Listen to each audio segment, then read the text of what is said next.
first year writing, and this year I've had the great opportunity to be a faculty fellow. So first of all, thank you to the FCI Advisory Committee for this opportunity. It's really been amazing. I'm going to be talking to you all a little bit today about the subject I've been studying, teaching for transfer. But I want to start by telling you a story.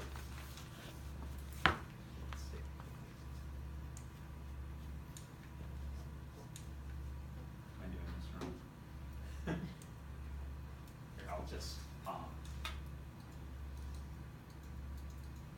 there we go. Yep. okay. AQ says that's how you begin a lecture, right? There you go. You just Okay. Great. backwards and forwards. Okay, so let's start over again. I want to tell you a story. So a group of 5th and 6th graders were gathered together and asked to develop a really essential life skill, which is underwater dart throwing. So each kid was given a fistful of darts. They were put in a room with a big basin of water. There was a dart board submerged 12 inches underwater, and they were said, go wild. So they were asked to practice throwing darts at this underwater dart board until they got it right, until they were confident they could get it right. It took some time. It's sort of a challenging skill. It's not necessarily natural, but after a lot of practice, the students were able to get it right. They got it right. They felt pretty confident. Then the target was moved from 12 inches underwater to 4 inches underwater. What happened? Well, the students went back to square one. They went back to making large and persistent errors, despite the fact that they had gotten really confident at hitting the target. Now, another group of children was convened, and they were, before they were brought into the room with the underwater dartboard, they were given a full theoretical explanation of the principles of refraction of light. They were given a brief lecture. They were given a reading that was age appropriate, the opportunity to ask questions, and told to memorize all the information. So that happened.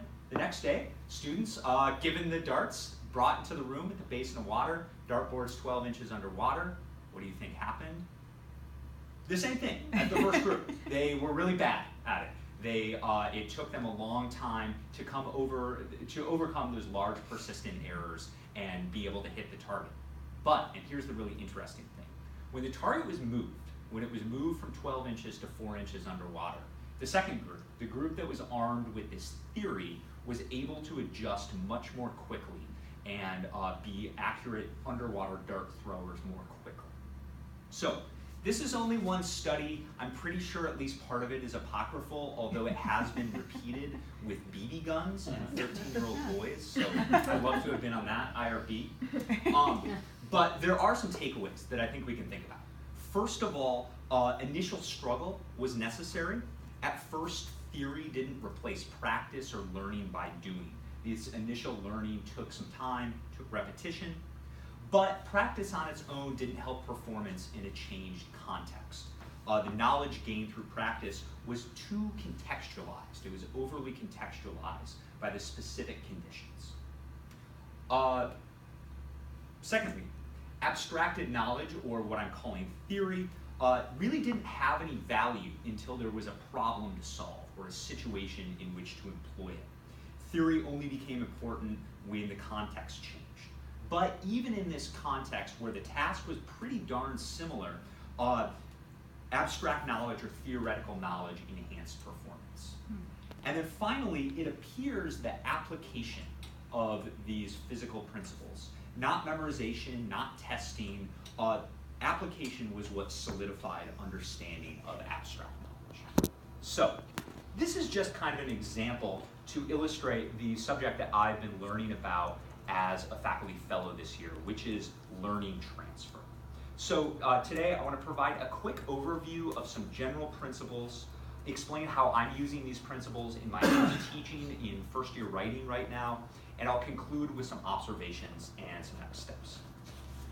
So learning transfer means essentially taking knowledge and skills that you've learned in one context and applying them to some new context.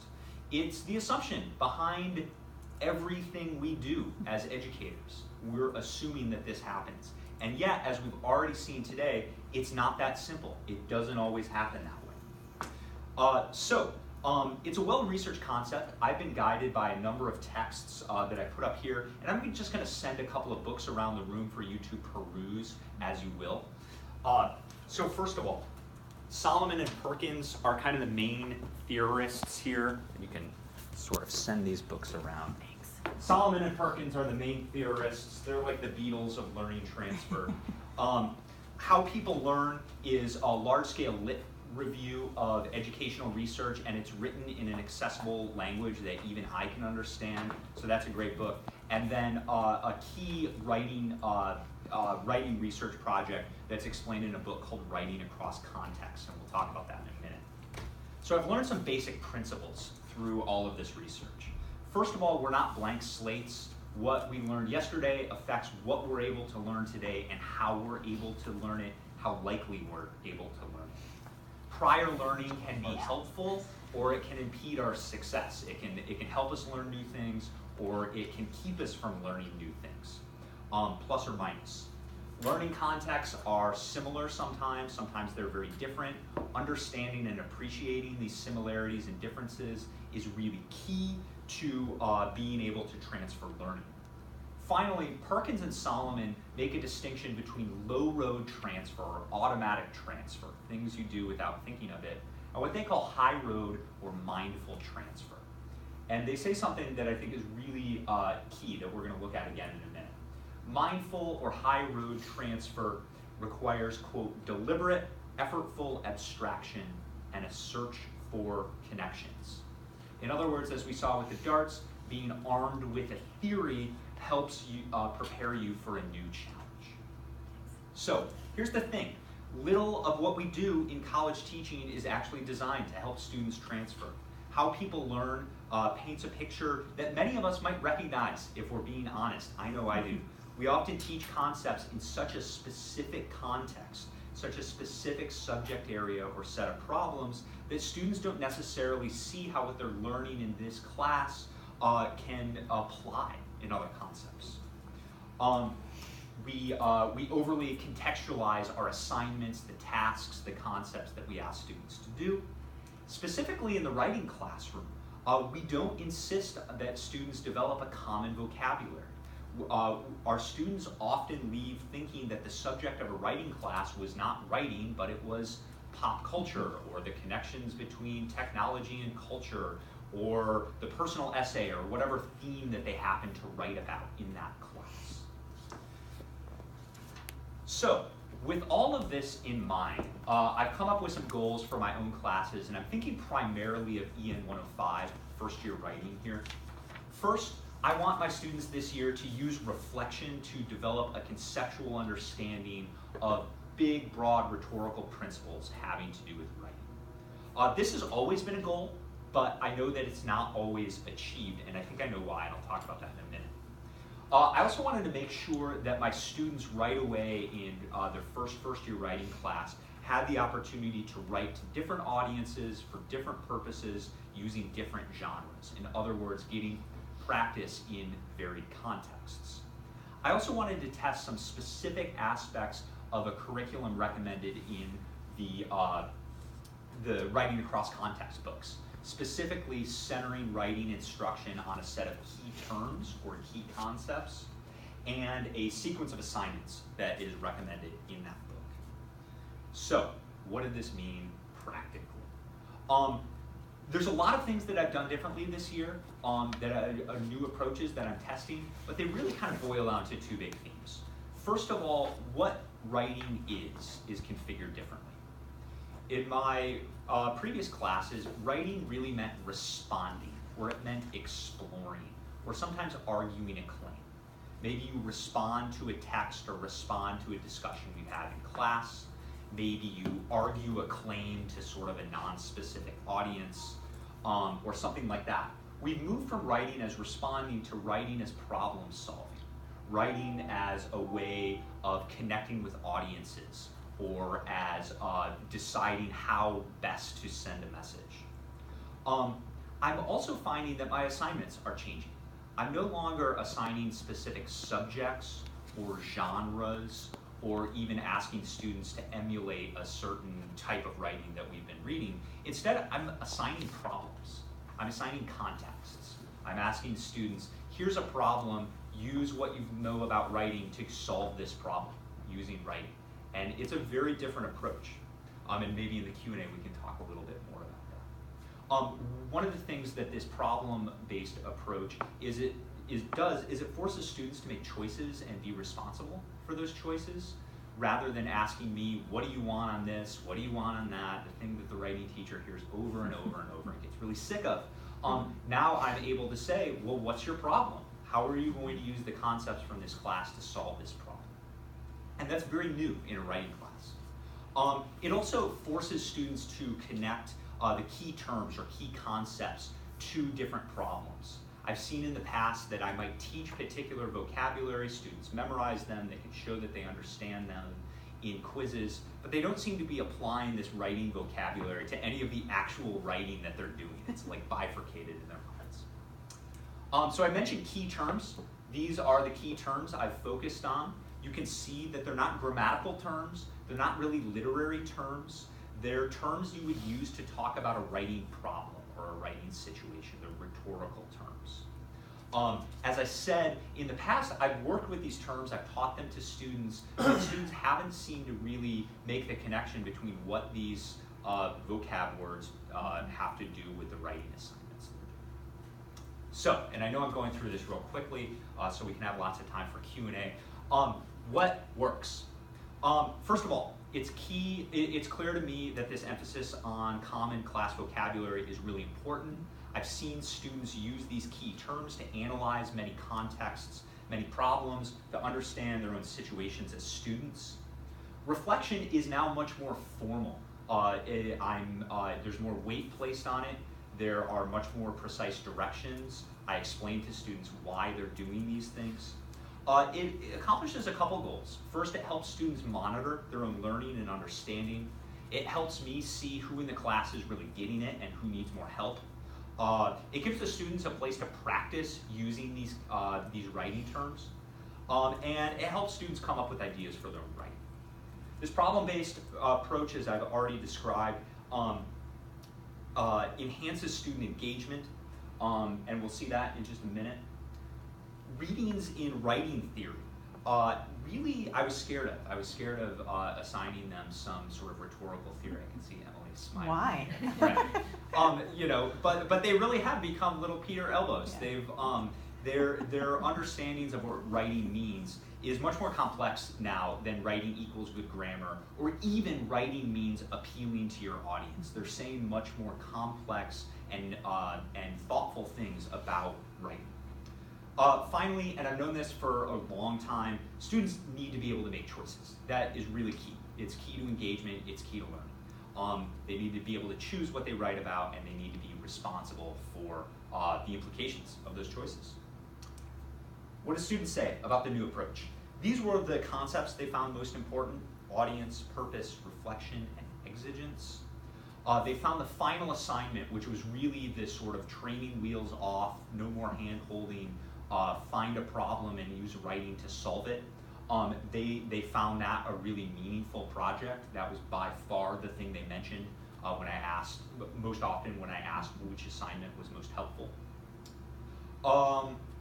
One student said, and I don't think he meant this positively, that deep thinking was needed for every assignment. I think he was complaining, but I think that's a good sign. Students also mentioned that the reflection writing felt like busy work at times, so I need to think more about that. And they complained about the workload, and I totally see that. I asked a lot of them in this class, a lot more than I have in the past. So, next steps for me. I need to learn more about transfer. If you look inside some of these books, you can see a few of them are heavily annotated, and some of them have barely been cracked.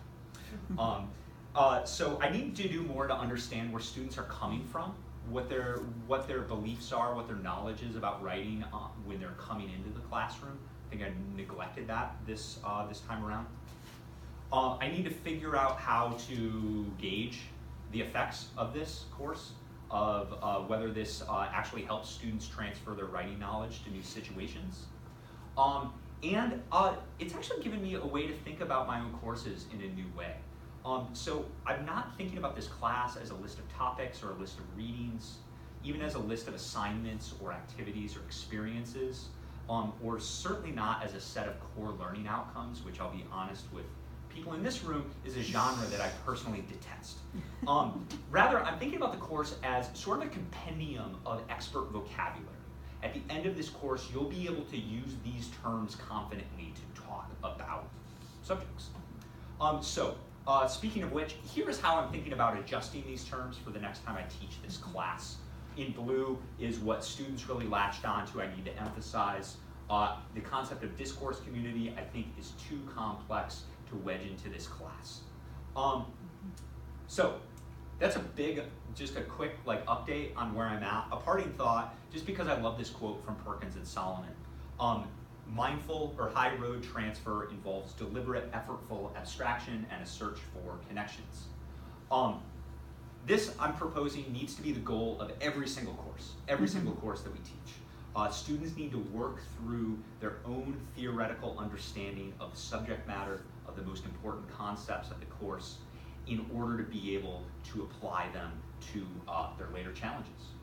So that's all I have. I'm happy to answer any questions with whatever time we have left. Thanks again, you all, for the support through the Faculty Fellows Program. I really appreciate it.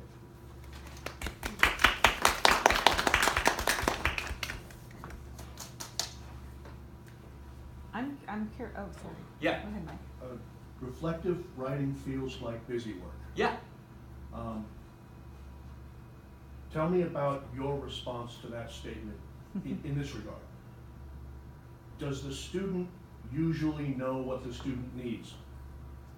Oh, right, I see what you mean. So are they kind of effective at actually reflecting or thinking accurately about their own progress? Mm-hmm. I think that's a skill that can be developed. The last SIG workshop was about reflection. One of the things that I found works is giving them a particular framework to use, one of which is after a big assignment, creating kind of like a making of documentary, or what's the word, like on a DVD where the director talks along with the movie and explains the choices. Oh, yeah. Something like that. Giving them that structure, I found, helps them actually reflect in the way that you're describing. If I say, reflect on your success in this assignment, they're going to say, I think I did all right. Right. You know, and that's it. So one thing I found is giving them a clear structure and giving them models sometimes. Sometimes that can backfire with the models because then they just sort of plug in their own. Yes. Cut and paste. You know, yeah, it's Mad Libs essentially. But I think that's a good point, and that's something that we need to teach students how to reflect. Yeah. I'm just going to say that I'm interested to hear what others in the room think about your proposal at the end, that, you know, regardless of the department or discipline or course topic, that there's this, maybe we should adopt this common learning outcome that our courses will engage students in meaningful abstraction and a search for connections. And I'm just interested to hear, this is, you know, obviously everything Glenn says. Yes, I get it, I understand. But, you know, what about those of you coming from other disciplines and that notion that our courses should be about meaningful abstraction and a search for connections?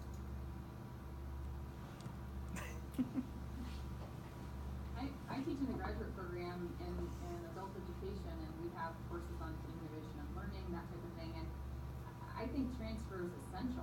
I mean, I think especially in today's age of the workplace, as we're moving more towards a lot of automation and AI, you know, the ability to apply knowledge in multiple settings is that much more critical and essential, and I think helping them to develop that skill set and that competency within everything that they do, regardless of discipline, is a fantastic skill set that they'll be able to use and that will be a benefit of them throughout life. So I fantastic. And thank you, Glenn. This was such a great session. I really enjoyed it. Oh, thanks, Amber. I think you're absolutely right, too. Particularly with, I mean, the arguments that we make about the value of college have to do with transfer. They don't have to do with, we think that studying John Milton is an important skill for for people in our society to develop. We say studying John Milton gives you these skills that you can apply to other situations.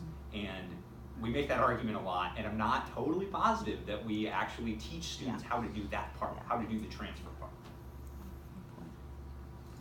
I just John don't Milton is worth agree reading. with everything you both said, because it's a matter of relevance. Too many students, this is Marcy, by the way, will sit in a class, pick a class, and they know it's on the list of what they have to take, but they do not understand why, because their major is something completely different. And our job should be helping them connect those dots and close that loop. And I have to sign off early, and I'm so sorry. This is a fascinating discussion.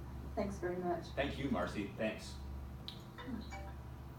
Glenn, could you talk about the writing problems? Yeah. Can you give us a specific example of what that looks like in class when you say, here's a writing problem? Right. So here is a writing problem, and I'll describe it and then I'll tell you what the goal of the assignment is. Okay, students, I want you to imagine this. You have some friends, they're not in this class, but they're really curious about all the reading you've been doing in this class. They really want to know what have you read in this class, and should they take the time to read it themselves? So you need to write to them in no more than about 400 words. Choose one of the readings and answer their question. So students pretty quickly find out, oh, we have to write a summary, don't we? A summary and an evaluation. And so it has that sort of problem-based learning thing in that, like, in attempting to solve this admittedly sort of corny problem, they have to learn some of the course concepts or some of the key writing tasks. So that's a basic one. That's like week 1 and 2 problem. A bigger project for the end of this semester essentially works like this. I want you to identify a problem that exists that in sort of a place where you live, a community where you exist, and use writing to attempt to solve that problem. Give them a little more direction, but each student then ends up sort of deciding, well, what is the problem? Who are the audiences I need to educate about this problem? What are the genres that I can use? And I ask them to write in 3 different genres to solve that problem. So an example of how a student did this, it was kind of a heartbreaking thing to read, but a student who had been personally affected by opioid crisis. He had some friends.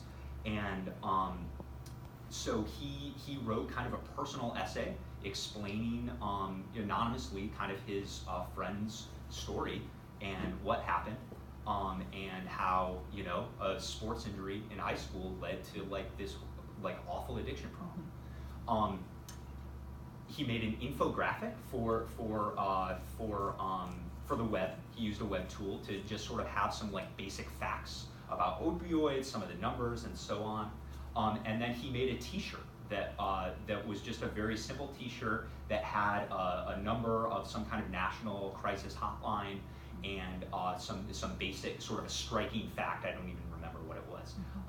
But those were sort of 3 different genres he used to reach 3 different audiences about this problem. Does that answer your question? Yeah, that's great. Okay. You talked about the week 1 and 2 example of, Yeah. they and what I heard was they immediately tried to draw upon prior knowledge to understand that problem. And Definitely. so maybe you want to ask you or anyone else in the room, what you see as sort of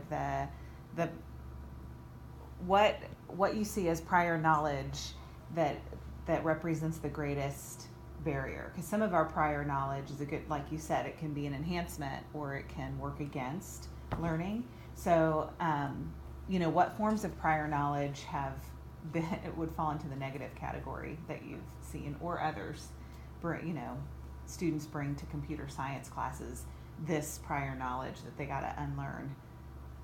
Well, I mean, we see this all the time in research settings where students and people in general will rely on the tools that they're familiar with already when it comes for searching for answers for information. So for our students, that means a lot of times with research, they start with Google, which, I try to tell them is fine. Like, a lot of the times I will start with Google, but then since Google is the only tool that they are really familiar and comfortable with, they don't move on from there. And so when they have an in-depth research assignment where, they're, to pick on, English and Stacy, like if they're looking for like primary documents from the early 19th century, that's going to be really difficult to find with Google. And there are, places you can go to get that, but there are appropriate tools to use, but if you're falling back on that prior knowledge and what you have exposure to, I mean, you can search for a really long time and you're not going to find what you need with just using Google. An example that I've thought of is, this is elementary, I hope, but is physics and learning about gravity. Your common experience is if you drop a bowling ball and a feather out of a second floor window, the bowling ball falls faster, right? It has more gravitational pull or something like that. And as we know, that's not how physics works. There's more, like, gravity is pulling, it has the equal force on both of those things. There's this additional thing called air resistance. Quickly getting out of my depth here. That explains that. And so one thing I think is thinking more conceptually, simple conceptual understandings that we develop either through school or just through everyday experience can be hard to get out of. I mean, don't we see this all the time with like discussions on Facebook and things like that too, when there's like a political discussion and they're like, well, I personally have seen this, and it doesn't matter how many statistics or other facts that you have belie that, somehow the... Or here's the one example that seems to the contradict. anecdote supplants any, data collection or something like that, and so then that overrides. And that speaks to one of the habits that we're trying to get all of our students to do, is to, not simply assume that their own experience is normative or that they can learn from other people's experiences, they can learn from empirical data, and so on. Thank you. I think we're right at noon, and this has been wonderful. Thank you, Glenn. Thank you all. Thank you, everybody. Thanks online.